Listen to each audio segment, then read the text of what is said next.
Ya, kembali kita lanjutkan dialog kita bersama dengan Mas Yuke. Mas Yuke, ini tadi pertanyaan menggantung. Kalau mau bicara soal momen-momen menegangkan versi Mas Yuke ini apa? Kalau saya ini tadi malam pada saat adu penalti, di mana kunci utamanya ini tadi berhasil oleh Pratama Arhan. Iya, adu penalti itu kan sejatinya kan hanya 5 lawan 5 penendang kan. Nah itu sebenarnya kita punya momen yang sangat bagus ketika pas penendang terakhir Korea itu nggak masuk. Nah penendang terakhir kita tuh Arkan Fikri, kalau itu masuk selesai, jadi nggak perlu tambahan sudden death.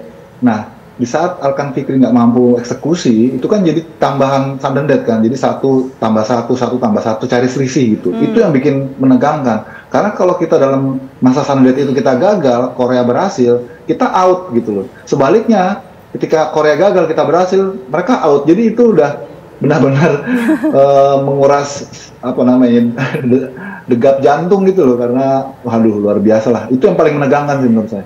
Oke, nah kalau kita lihat lini penyerang sendiri, tentunya performa Rafael Struijk ini dan juga Ramadhan Sananta kan berhasil mencetak 2 gol ya melalui titik putih.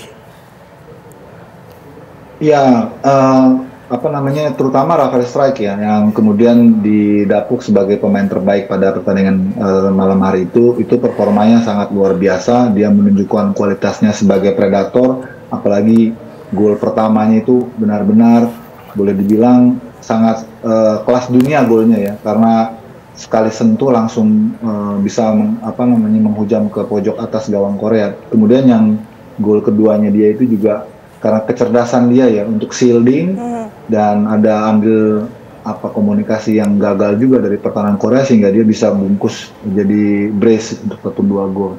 Sebenarnya kita mestinya kalau lebih banyak tenang gitu dalam eksekusi penyelesaian akhir, mestinya kita nggak perlu sampai babak perpanjangan waktu apalagi adu penalti, tapi ada beberapa kesempatan emas ya seperti Marcelino yang sudah di depan gawang gagal menjaringkan bola padahal sudah 1-on-1. Terus ada kesempatan Kelly Stroyer juga saat dia masuk itu di babak kedua untuk melakukan eksekusi akhir juga meleset. Nathan, jadi sebenarnya peluang kita tuh banyak gitu loh. Karena Korea juga terganggu ya setelah mereka bermain dengan 10 orang gitu di babak kedua itu mereka juga agak terganggu walaupun semangat mereka ya Korea is Korea gitu loh. Jadi dikasih kesempatan dikit, akhirnya mereka bisa bangkit jadi menyamakan kedudukan. Itu yang terjadi sih. Mas Yuke, ini yang jadi kekhawatiran juga dengan absennya Rafael Struijk di laga semifinal nanti. Analisa Anda seperti apa?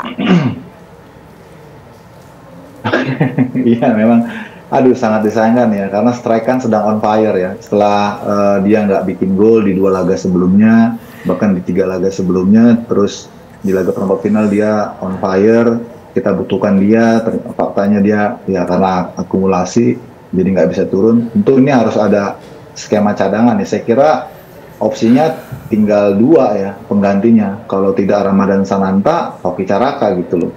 Jadi STY ya diuji di sini bagaimana bisa memaksimalkan skuad yang tersedia gitu tanpa kehadiran Struijk nanti di semifinal. Oke, kalau evaluasi apa kemudian yang harus dilakukan oleh Shin Tae-yong ini jelang laga semifinal?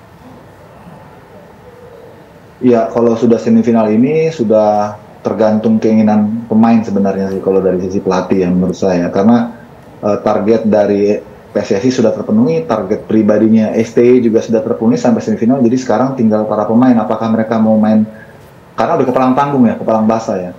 Apakah mereka masih punya keinginan besar untuk bisa memenangkan laga semifinal? Karena ini kan juga kalau menang menjamin tiket Olimpiade kan.